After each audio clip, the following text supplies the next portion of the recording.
Boa noite. Vamos abrir Lucas 12, 20, 19 e 20, irmãos. Obrigado, irmão. Então direi a minha alma: tens em depósito muitos bens para muitos anos. Descansa, come, bebe e regala-te. Mas Deus lhe disse: louco, esta noite te pedirão a tua alma, e o que tens preparado, para quem será? Assim é o que o entesoura para si mesmo e não é rico para com Deus. Vamos orar. Mais uma vez, me cabe aqui a responsabilidade de pregar. É uma responsabilidade muito grande para mim. Eu quero pedir tuas misericórdias por mim, para que eu possa entregar a tua palavra com real prazer no meu coração, com sabedoria e no poder do Senhor. Em nome de Cristo, amém. Podeis sentar, irmãos. Deixa eu começar aqui, tomando um gole d'água. Obrigado, Jailson, por ter trazido essa água para mim. Quando Deus chama o homem de louco, e queridos irmãos, o que é loucura? Às vezes eu gosto de assistir aqueles episódios na África, os animais, né? E eu vejo aqueles animais na savana. Impressionante como Deus deu para cada um o poder, não só a bênção de alimentar, tem os animais herbívoros e os carnívoros, né? E Deus deu para eles tudo, para eles se alimentarem. O Salmo 104, irmãos, é muito bom, porque você vê que Deus que faz isso. Um leão pegando um gnu, ou um zebu, né? Um boi, aquele búfalo, né? Pegando, matando e comendo. É Deus que está dando. É a mesa de Deus. Mas o que me impressiona ali são os animais, como aqueles antílopes, né? Como eles comem, mas eles estão assim, ó, olhando para um lado e olhando para outro. E parece que tem uma visão quase de circunferência, né? Uma visão quase de 380 graus. Preocupados com algum animal, um leão, uma hiena, são animais carnívoros. Então, eles têm a habilidade de fugir. Mas aqui, irmãos, o que eu vejo no texto é Deus chamando um homem de louco. Aliás, vocês conhecem muito bem esse texto, porque Jesus está falando aqui do perigo da avareza. Sabe como começou? Que parece que em todo lugar, no mundo inteiro, é a mesma coisa. Dois irmãos brigando por causa de herança, né? E queria que Jesus fosse o intermediário ali. E ele fala: não vim fazer isso. Eu não sou juiz para isso, né? Aí então, no versículo 15, ele começa uma reprimenda, ele começa a recomendar para guardar da avareza. Olha o mundo hoje, como briga, como mata por causa de dinheiro, irmãos. Eu sempre tenho pregado aqui, o livro de Provérbios está cheio disso. O perigo de amar as riquezas. Tem nada a ver com possuir dinheiro. Eu sempre falo, se o irmão Francisco quer ser um milionário, e ele tem capacidade de trabalhar, de lutar para ganhar isso, não tem problema, não é condenável, não é condenada por Deus a riqueza. Não é. É condenado o amor à riqueza. Isso aí, nós precisamos saber desses detalhes, queridos, para a gente não ficar não sermos bobos. Um crente, ele pode trabalhar. Você pode notar a história dos Estados Unidos, aqueles homens que começaram a fundar a América, não a afundar, fundar. Né? Começou a nação lá, eram homens crentes, irmãos, que vieram da Inglaterra e fundaram os Estados Unidos. Homens trabalhadores, tá? Lutavam para ficarem ricos, sem amar aquilo. Interessante, né? O crente é assim. Mas o que importa aqui para nós, queridos irmãos, eu não quero falar tanto da riqueza, como eu quero falar como Deus chama um homem de louco. Né? E aqui na história, alguns pensam que é parábola. Né? Olha aí a partir do versículo... Desculpa, queridos, eu estou aqui, não estou ajudando. No versículo 16, é porque eu estou lembrando de outro histórico, né? O caso do filho pródigo, né? Não é parábola, é uma história. Aqui é uma parábola, está vendo o versículo 16? O campo de um homem rico produziu. Aí é Jesus elaborando uma história, uma parábola, para que através desta parábola ele possa explicar o que é desconhecido. Né? Então, queridos, por que Deus chama esse homem de louco? No versículo 20, né? Louco, esta noite te pedirão a tua alma. Veja, irmãos, porque do nosso ponto de vista, esse homem aqui era muito esperto. Ali está o seu Antônio, um homem trabalhador, um homem que ajuntou, lutou, gastou, investiu, fez negócios, talvez abriu uma empresa, um mercado, começou a ganhar dinheiro e se tornou riquíssimo. Errado, dependendo do seu Antônio, da atitude dele, Deus o chama de louco.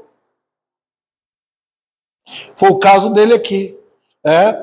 Ele trabalhou, foi esperto, foi um homem que trabalhou com justiça, parece que sim, não tem nada condenando aqui, né? Mas notem, queridos irmãos, ele trabalhou tendo em vista sua própria felicidade e esqueceu de Deus. Se os irmãos olharem em Lucas 16, não preciso abrir lá conta, inclusive nós até tratamos isso na aula que dei esse tempo atrás sobre o catolicismo, foi? Falando sobre o sofrimento daquele homem no inferno. Tantas religiões hoje estão precisando de ouvir falar do inferno, né? Quase não fala hoje, né? Mas lembra dele? Ele era um judeu, lá não foi uma parábola não, irmãos. Lá foi uma história. Na parábola não cita nome. Deus não cita nome. Na história, sim. Ele era um judeu, ele conheceu Abraão quando ele estava no inferno, ele pôde olhar para cima, viu Abraão lá no paraíso, viu Lázaro que ele deve ter conhecido. Poxa vida. Pediu água, porque no inferno não tem. E o que aconteceu? Ele era louco. Mas ele fez alguma coisa errada? Não. É que ele viveu a nível de pensar em si próprio. Ele era rico, tendo em vista sua própria satisfação. Foi assim com esse homem? Foi. Dá uma olhadinha nesse versículo, irmãos. Olha, versículo 17. Versículo 16 diz: o campo de um homem rico produziu com abundância. Disse: farei isto, destruirei meus celeiros, reconstruí-los-ei maiores, recolherei todo o meu produto e todos os meus bens. Puxa vida. Então direi à minha alma. Agora chegou aquela idade, talvez a minha idade, 70 anos, né? E agora eu vou fazer o seguinte, era o pensamento daquele tempo, vou me aposentar. E vou aplicar meu dinheiro. Eu tenho muitos bens para muitos anos. Então ele diz o quê? Direi à minha alma. Olha para quem ele estava dizendo. Para a alma dele. Tens em depósito muitos bens para muitos anos. Ó alma. Aí ele dá aquela recomendação. As recomendações. Descansa, come, bebe e regala-te. Aproveita a vida. Milhares de pessoas estão vivendo assim. Milhares. Especialmente, irmãos, nesses anos que floresceu tanto essa mentalidade que até que hipnotizou, foi o espírito da época, a mentalidade de prosperidade. Foi trazida essa mentalidade pelos comunistas. Porque é uma forma de você atacar Deus e culpar Deus porque você não tem o que ele deveria ter dado. Eles entraram nas igrejas também. Tá? Reclama de Deus. Eu peguei um jornal uma vez da Universal e estava escrito lá, se você tem fé, pediu a Deus e ele não deu, culpa a Deus. Quer dizer, Deus é o culpado. Que tristeza ver uma coisa dessa saindo da boca de seres humanos que não temem nem um pouco a Deus. Mas nota, irmãos, o que aconteceu com esse homem? Ele parecia, aos olhos de todo, um homem esperto. Mas ele estava falando com a alma dele. Está vendo o que acontece, irmãos? É que os homens esquecem que eles são almas. Está vendo o meu corpo aqui? Essa é a minha parte externa minha. Eu me lembro quando morreu o marido da irmã Leonice, eu tive lá no funeral, estava lotado de pessoas. Foi uma oportunidade preciosa para pregar o evangelho. Só que cheguei quase em cima já. Tive uns 5 minutos para pregar. Mas eu estava falando, está vendo esse corpo aí do seu João? Aí é só a casca. Aí era a casa dele. É.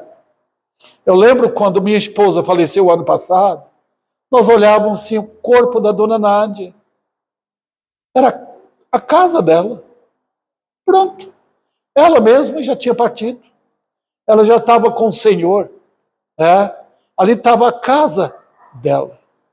Então os homens hoje, irmãos, esquecem de que eles são almas. O corpo você vê, a alma não. O corpo precisa do que ele falou aqui? Precisa. O corpo quer o quê? Descanso, comida, bebida e um tipo de relaxamento, né? Regala-te, relaxa, vai pescar, vai passear, vai para a praia, vai viajar. Está vendo? Era errado? Do ponto de vista nosso, não. Mas como Deus estava olhando aquela alma, a maneira errada, o que aconteceu? Eu tenho 3 coisas para falar aqui, irmãos. A primeira, Deus o chama de louco porque ele estava ignorando, ou ele ignorou, os avisos de Deus. Ele ignorou os avisos de Deus. Como assim? Ora, queridos irmãos, quando o homem está voltado para os bens materiais, ele está comportando como os animais. Agora, você dá desculpa para os animais. Todos os animais, devido à entrada do pecado, querem se alimentar. Você vai pescar e usa isca, porque é comida. O peixe quer comer. Todos os animais estão aí atrás de comida. Por quê? Porque a culpa é nossa. Fomos nós que, em Adão, deixamos os animais, sem culpa nenhuma, deixamos os animais sofrer o que eles sofrem agora. Eles gemem procurando comida. O cão não quer um lar para ele. O cão não quer afabilidade. Ele não quer ser tratado como se fosse um homem. Nem um gato quer. Os animais querem apenas sobrevivência. Eles gemem querendo a mudança. Não foi assim que Deus o fez. Deus não fez os animais para morrer, não. A morte entrou como invasora e foi culpa nossa. Por isso, queridos irmãos, que virá o milênio. Está vendo? Naquele período de 1000 anos, a Terra vai experimentar um certo paraíso. Porque os animais vão poder respirar. Não vai ser total, mas vai ser parcial. Né? Não vai ser retirado o pecado. Só tira o pecado do universo quando Deus passar tudo isso pelo fogo, queimando tudo, fazer novo céu e nova terra. Agora, irmãos, qual a diferença? O homem foi feito com capacidade de raciocinar, examinar, avaliar. Os animais não. Você não pode bater no animal assim, né? Eu me lembro esses dias atrás, alguém mandou algo assim que eu achei graça, um rapaz lá no Nordeste batendo no jumento, mas batendo antes de deitar. Agora o jumento, não sei se vocês sabiam, é um animal extremamente esperto. E ele sabe quem bateu nele. Quando o moço subiu nele, ele virou a cabeça e pegou pela boca o pé do rapaz e puxou. O rapaz caiu, ele saiu rolando com o rapaz assim, em círculo. Fez igual aquele jumento de Balaão que pegou, amassou Balaão debaixo dele, né? Aquele rapaz foi um tipo de Balaão.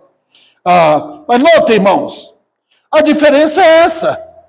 E o homem no pecado, olha que terrível, queridos irmãos. Ele olhando para os bens dele, ele olhando para si, ele olhando para o espelho, vendo ele mesmo. Ele não voltou para Deus, ele não ofereceu um sacrifício de louvor ao Senhor, ele não prestou um culto a Deus, ele voltou para ele então olhou tudo que ele tinha, e olhou para a alma dele, ele endeusou sua alma e procurou passar felicidade que a alma não busca. Felicidade em bens passageiros.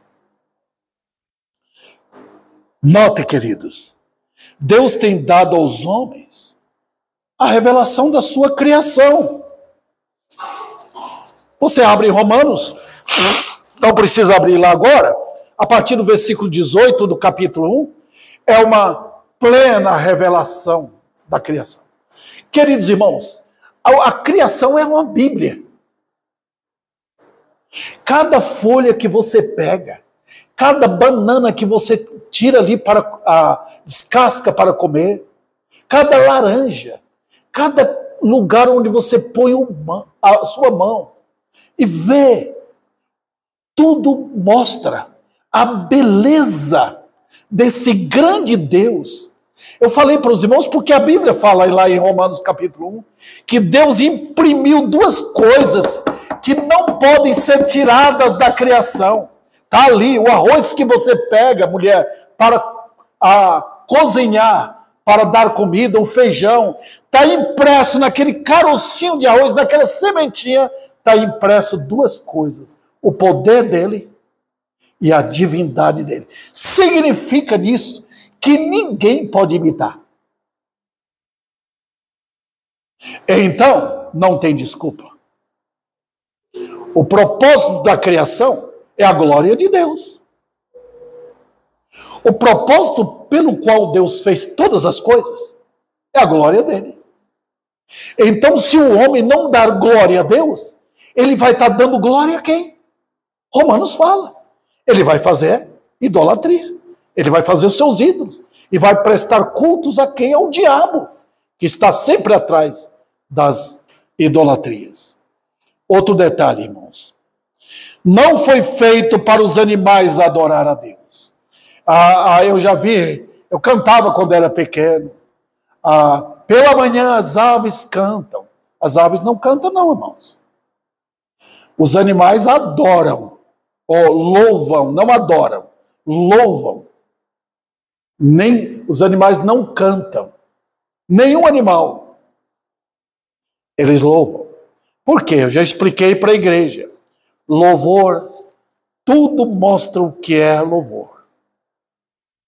E a criação em tudo mostra que a glória é de Deus. Quando você vê um passarinho cantando, tem uns pássaros que cantam lá perto de casa. Agora não, agora começa a ficar claro, 15 para 6, eles começam a cantar. Né? Quando é no inverno, é 6h15 que eles começam a cantar. Né? Olha, aquele canto louva. Porque louvor significa que você está mostrando quem fez aquilo é perfeito. Eu tenho esse tablet que é da minha nora aqui. Quem fez isso é digno de louvor, né? Porque é muito bem feito o que está aqui, como o trabalho tecnológico é incrível, né? Nós estamos louvando quem fez. A criação louva a Deus, por isso Salmo 146, 147, 148, 149, 150, fala para tudo louvar a Deus, porque é assim. Mas notem, queridos irmãos, não foi feito para os animais adorar, mas sim para criaturas que pensam, sentem, entendem as coisas.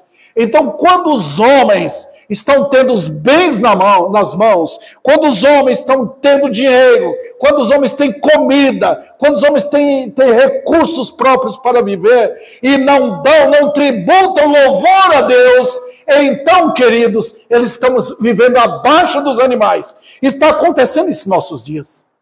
Está acontecendo.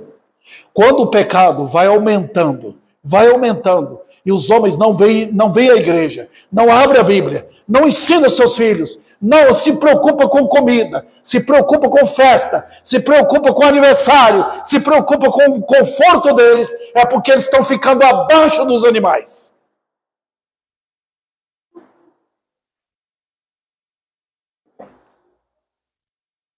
Então, queridos, a segunda lição que tem nesse ponto aqui, a razão de não avaliar tudo à luz das realidades eternas é culpa do homem. E aqui eu quero lembrar os crentes, tudo que temos é motivo de louvor a Deus. Você lembra quando Noé, quando acabou o dilúvio, quando ele saiu da arca, quando estava tudo assim seco, que ele podia pisar com a família, a primeira coisa que ele fez um altar em adoração a Deus. Tudo na nossa vida, crentes, é motivo para nós, na hora do almoço, na hora do jantar, em qualquer instante, em qualquer momento, no aniversário, em qualquer ocasião, Deus é digno de nosso louvor. Esse homem não fez. Ele adorou ele. Ele atribuiu ele como responsável. Eu sou inteligente. Eu mereço isso. E ele não estava vendo que ele estava dando satisfação ao corpo e não à alma.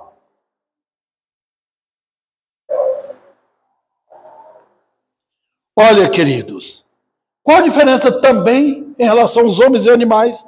É que os homens têm alma, os animais não têm. Os animais são seres viventes.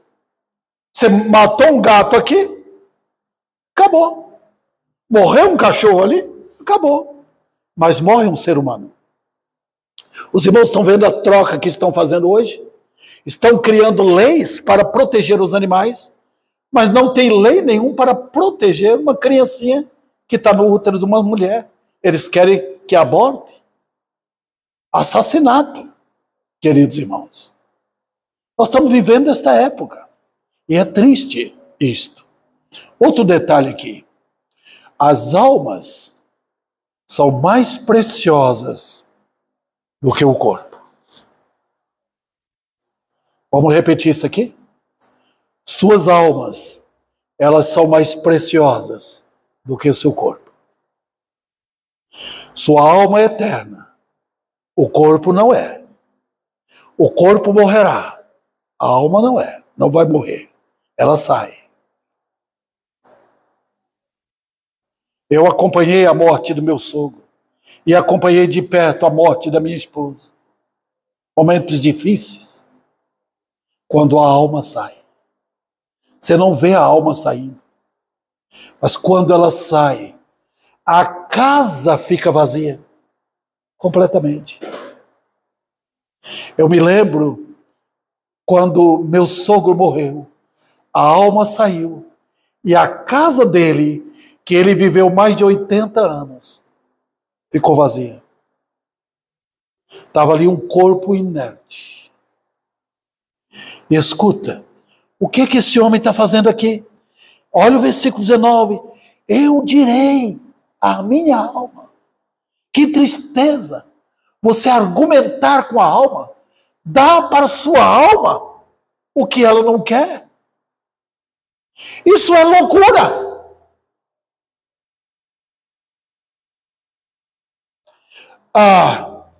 Tudo o que ele fez foi proporcionado por Deus para que ele pudesse pegar os celeiros dele, todos os grãos que ele ajuntou, todo o mantimento que ele ajuntou, ou tudo que ele vendeu, ou pegou em dinheiro, todo aquele montante, era para quê? Para realizar um culto a Deus. Aqui está, Senhor, o que o Senhor me deu. Queridos irmãos, a Bíblia fala sobre isso. Quando Deus orientou Israel antes de entrar na terra prometida, falou: quando vocês fizerem uma colheita, pega as primícias da colheita, coloca no cesto, volte para a casa minha, adore a Deus, ofereça ao Senhor aquilo. Queridos irmãos, o que é isso? Adoração. A alma precisa de Deus. E os homens dando valor, igual esses dois irmãos brigando, uma avareza por causa de herança. Então, o que aconteceu com aquele moço? Ele não erigiu um altar ao Senhor, ele não tinha em vista adorar a Deus, ele adorou a ele mesmo. Agora, voltemos para nós. O que está acontecendo na nossa sociedade? Nós estamos vendo, irmãos, que a sociedade está formando elementos loucos e não sábios. Deus está olhando para essa sociedade brasileira e as mesmas palavras eu posso ouvir: loucos, não sábios. Olha as mulheres saindo para tomar a frente dos seus maridos, para arrumar emprego, deixa suas crianças jogadas para outros criarem. Quando não é avó ou avô, eles colocam em creches, eles não cuidam. Loucos! Eles estão dando valor ao corpo e não à alma. Agora eu quero passar para o segundo ponto. E o segundo ponto está aí, tirado do versículo 19. A importância da alma. Esta noite te pedirão a tua alma. Vamos observar o texto? Vamos lá.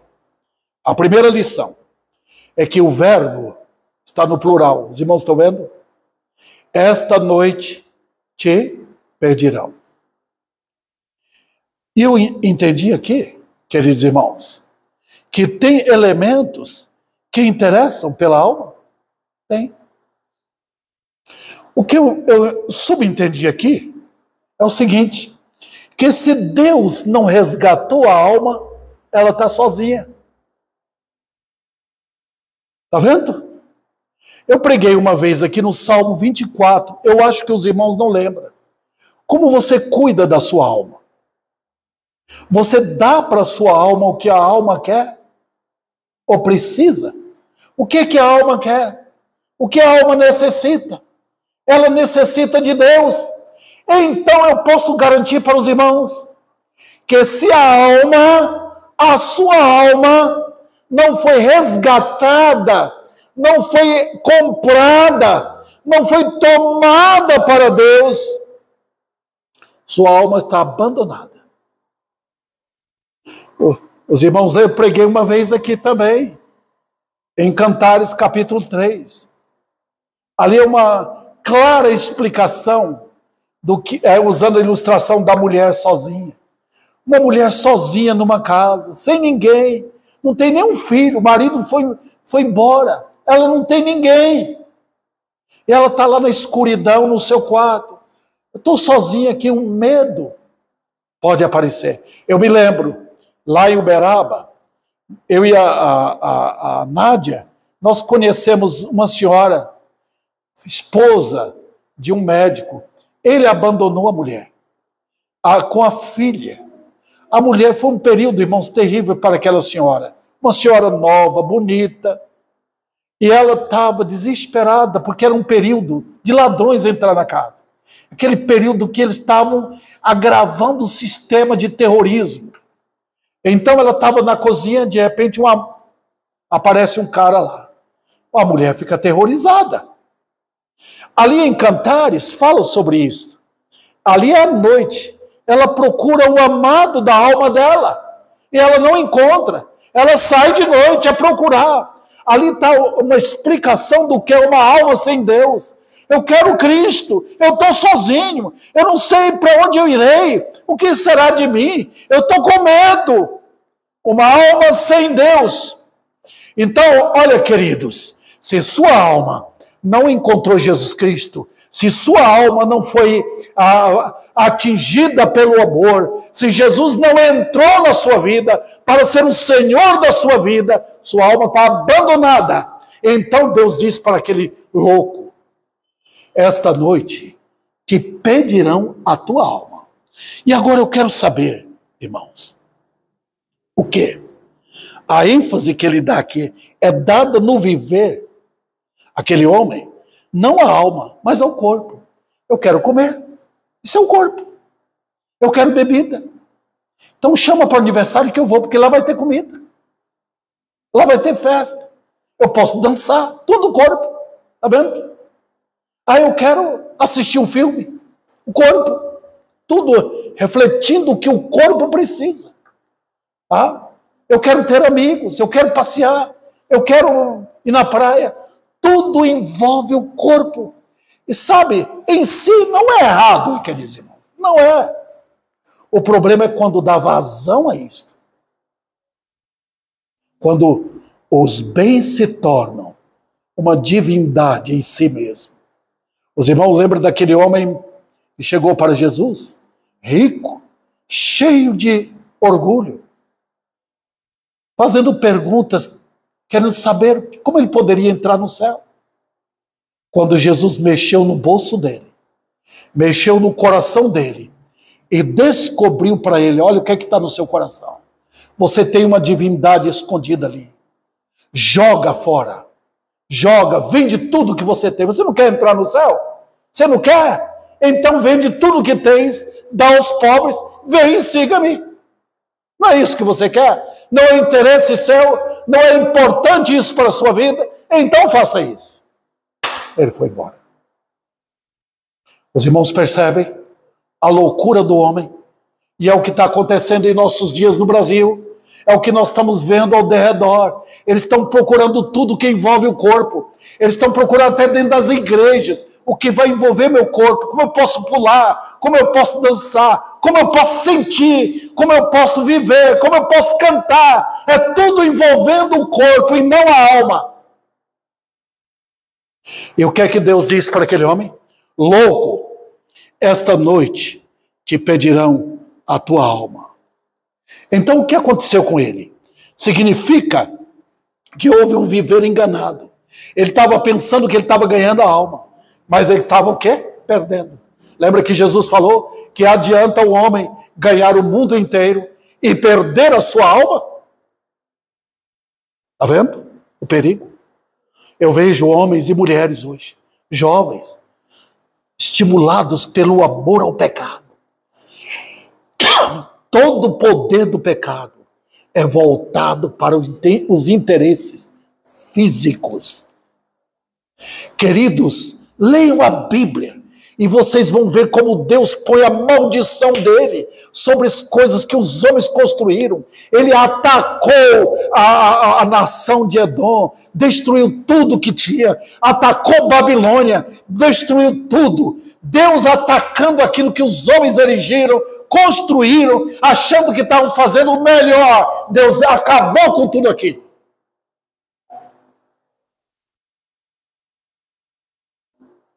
Deus dá tempo aos ímpios. Ele dá corda aos ímpios para que ajunte dinheiro, vão atrás disso, busquem isso, ajunte, para depois ele tomar. Você não pode segurar. Vão pedir sua alma. Então, queridos, veremos aqui o quê? Inimigos vão pedir a tua alma. E quem autoriza? Deus. Agora eu quero saber, quem são esses inimigos? Veja, queridos irmãos, quem tem interesse na alma? Enquanto Satanás trabalha com você, cuidando aqui, não vai na igreja não, tem um chá ali, tem um churrasco ali, tem uma comida ali, não vai não lê a Bíblia não, tem os seus amigos chamando você, é o conforto da vida, aproveite a vida. Tem imoralidade ali, tem meninas ali, tem homens ali, vão atrás, sexo e outras coisas, outras orgias. Os homens vivem atrás disso, queridos. Mas sabe o que acontece? É que tem ladrões querendo roubar a alma. E eu posso apresentar? Posso. Satanás engana o homem com prazeres. Mas o alvo dele é depois, na hora que Deus autoriza, ele dá um empurrão no inferno. Tem a segunda morte. Nós temos na Bíblia duas mortes. A morte física e depois vem a segunda morte, chamada morte eterna. A segunda morte, ela nem é contada como ressurreição, porque imediatamente a pessoa é jogada no lago de fogo. Então tem a segunda morte, que anseia. Olha, queridos irmãos, quando eu vejo um leão espreitando, ele até lambe, passa a língua na sua boca quando vê um animal perto. Ele está com fome. É assim, queridos, que o lago de fogo, a segunda morte, anseia por uma alma.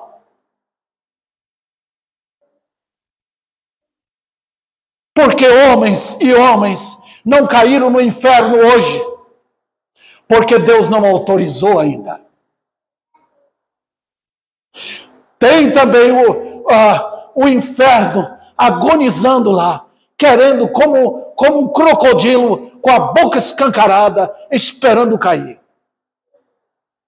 Esta noite te pedirão a tua alma.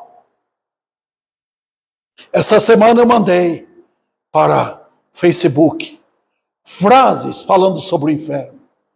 E olha, lá no inferno está cheio de terroristas, demônios terríveis, para urrar dia e noite, para mostrar o terror de não dar à alma a glória de conhecer o Deus da Bíblia. Falhou nisto, falhou para toda a eternidade.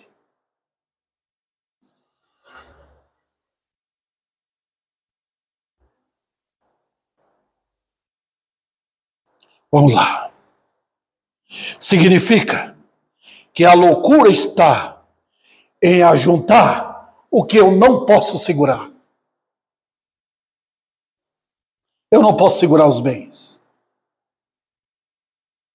Essa sempre foi a diferença entre homens sábios e loucos. Os irmãos lembram de Jacó e Esaú? Ali está a diferença entre sabedoria e loucura. Esaú queria os bens, ele queria a bênção de Isaac, para ele ser um homem bem sucedido, ele queria ter uma nação poderosa, Por isso que ele casou com 2, 3 mulheres, porque era a mentalidade de homens naquele tempo, era ter uma nação poderosa para conquistar o mundo. Então, quando ele encontrou com seu irmão Jacó, ele disse, eu tenho muita coisa. Jacó disse o que para ele? Deus me abençoou com aquilo que eu preciso. Olha a diferença. Um homem louco e um homem sábio. Olha a vida de Abraão, um homem rico, um homem que soube administrar aquilo que Deus confiou para ele. Mas na hora da morte, ele viu como tudo aqui passa. E ao invés de olhar para as montanhas, para os vales, para o que ele poderia construir, ele olhou para o céu pela fé e contemplou a cidade santa, que foi construída não por homens, mas por Deus. Ele queria ir para lá. Sara já tinha ido. Falou, eu quero ir para lá. Eu quero encontrar com meu Deus. Olha, irmãos, a vida de Enoque naquele tempo. Enoque viveu uma época de prosperidade. O homem vivia muitos e muitos anos. Chegava perto de 1000 anos. Mas ele viveu apenas 300 e pouco. Morreu, por assim dizer, adolescente. Mas ele andava tanto com Deus, que Deus o tomou para si. Aí Deus diz o que no texto? Deus diz, louco, esta noite te pedirão a tua alma. Mesmo ele está ajuntando. Diz, ajuntando para quem será? Olha o texto. Mesmo que ele diz que eu vou deixar para os meus filhos. Você não deixa nada. Ninguém deixa nada para os filhos, irmãos. Por favor, não estou condenando. Você deixa uma casa, mas aquilo não é deles. Quando Deus tira a sua mão, os filhos se tornam loucos com as coisas. Quando morreu aquele dono do Alô Brasil, seu José Alves, ele deixou tudo para os filhos. Em pouco tempo os filhos gastaram tudo, fechou tudo. Por quê? Nós não deixamos, a não ser uma vida de vaidade. Os nossos filhos nasceram para ter o mesmo que eu recebi de meus pais. Eu fui de uma família pobre na Bahia. Meus pais não deixaram absolutamente nada, senão uma casinha que resultou em 6 mil para cada um. Entre 13 filhos. Por quê? Meus pais me legaram o quê? 2 coisas. Disposição para pecar. E o fato que eu vou morrer. Essas 2 coisas que vocês deixam, eu deixei para os meus filhos. Se eles se converteram, glória ao Senhor por isto. E agora, vamos ver a diferença? Eu quero terminar agora com a grande diferença. Veja, versículo 21. Assim é o que entesoura para si mesmo e não é rico para com Deus. Vamos lá. Primeiro, olha a história e veja o que fizeram com as riquezas que aqui entesouraram. Eu queria que os irmãos olhassem o capítulo 51 de Jeremias. Deus está falando ali de Babilônia. Você lembra de Nabucodonosor? Ele foi um dos grandes reis da história. Ele construiu Babilônia. Aquele jardim suspenso da Babilônia foi uma das 7 maravilhas do mundo naquele tempo. Quando ele ficou do lado de fora, naquela área do palácio, e olhou para a Babilônia, grande cidade, que eu fiz com meu poder. Ele estava olhando a beleza de Babilônia. O capítulo 51 de Jeremias tem o quê? Mais de 60 versículos. Deus estava falando o que ele ia fazer. Ele ia destruir Babilônia. E lá no final daquele capítulo, ele diz, os homens trabalharam inutilmente. Trabalharam para o fogo. Você ajuntou tudo para tudo ser queimado. O que é que você pode deixar para os seus filhos? Uma vez eu fiz essa pergunta, não fiz uma pergunta, eu fiz uma afirmação para os leitores no Facebook. Você mulher, você homem, você está deixando o que para os seus filhos? Está ensinando para suas filhas como temer a Deus, como ser uma boa esposa? Está ensinando aos seus filhos como ser um homem temente a Deus, um homem de Deus, um homem de oração, um homem que vai cuidar de uma mulher como um bom marido? Ou você está ensinando a ganhar dinheiro? Então, meus pêsames para vocês.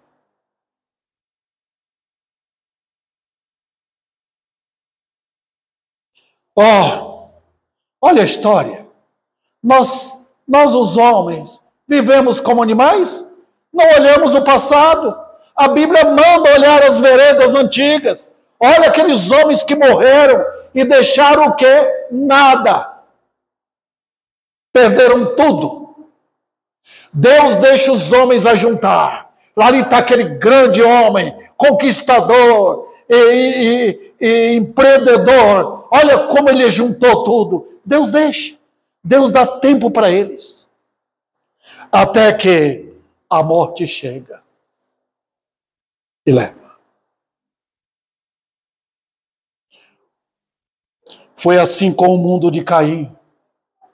O que aconteceu com Caim, irmãos, foi que ele viu imbecilidade em Abel. Ele olhou para Abel: eu quero isso nada.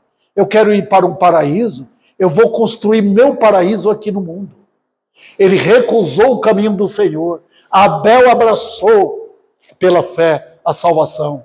Ele não. Construiu o mundo de Caim. Construiu. Criou sistemas, leis de Caim. Foi a partir dele que um homem tinha mais de uma mulher. A partir dele. O que Deus fez? Deus deu tempo? Deu. Mandou Noé construir a arca. E depois pegou toda aquela beleza do mundo antigo, todas aquelas maravilhas, toda a arte deles, sepultou no dilúvio.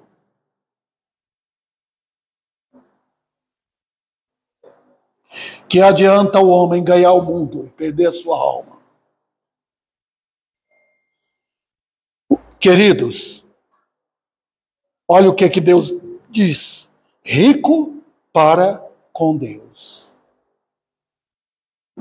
Tesouros eternos. A primeira coisa aqui: você tem Cristo? Achou Jesus? Sabe o que a Bíblia diz em Colossenses? Que Cristo é para nós nossa sabedoria, nossa redenção, nosso prazer, nossa felicidade, nossa justiça, nossa glória. Há um hino antigo que diz: quem tem Jesus tem tudo. Se você não tem, você pode ser o melhor homem que tiver.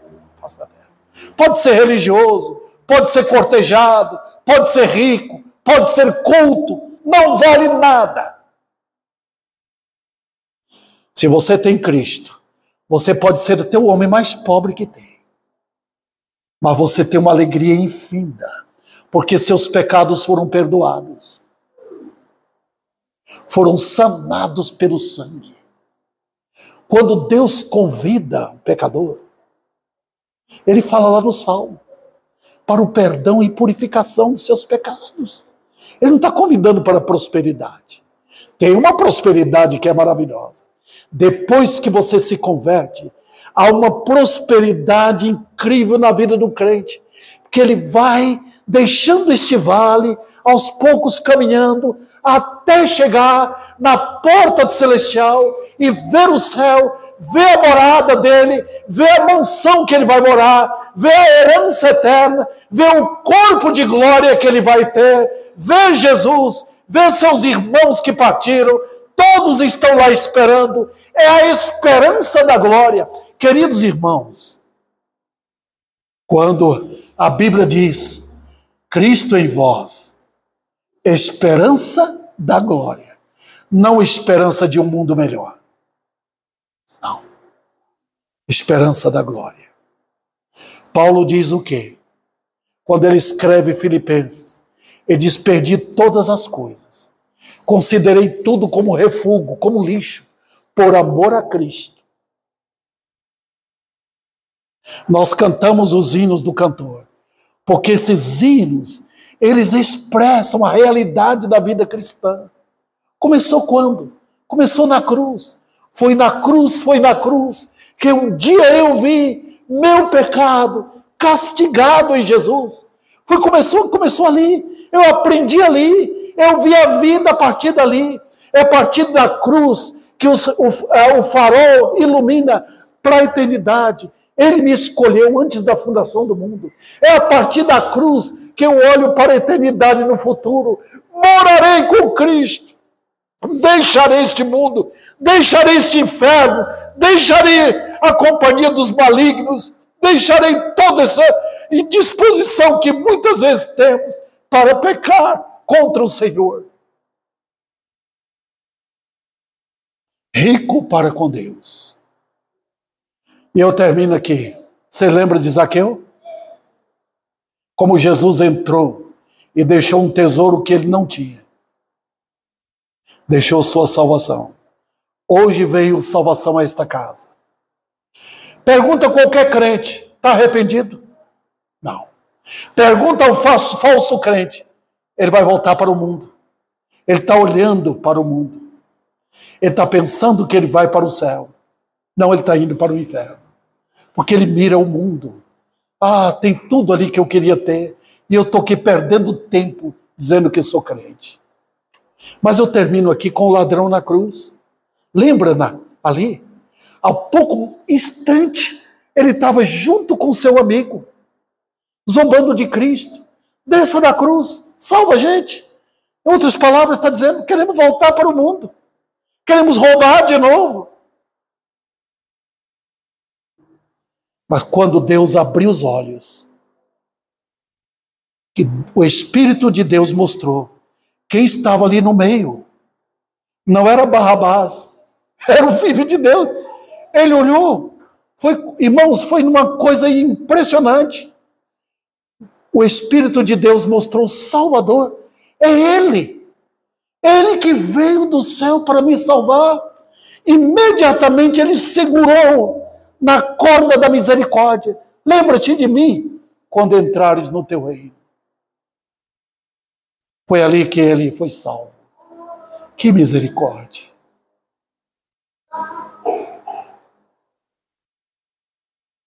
E agora? E você, ó alma? Para onde você irá? Você vai deixar casa, toda essa esperança de uma vida boa aqui? Vai acabar com sua morte. Se sua alma está desamparada, inimigos estão cortejando, cheirando, é como um cheiro de churrasco a sua alma. Ah, os inimigos estão aí querendo: que momento eu posso pegar? Até que receba a autorização de Deus. Ok, nesta noite, haja pecadores arrependidos, querendo se converter a Cristo de todo o coração, para encher sua alma da presença do Senhor, o Espírito de Deus vindo habitar nele. Pronto, tudo começa aí. Conversão a Cristo. Vamos ficar.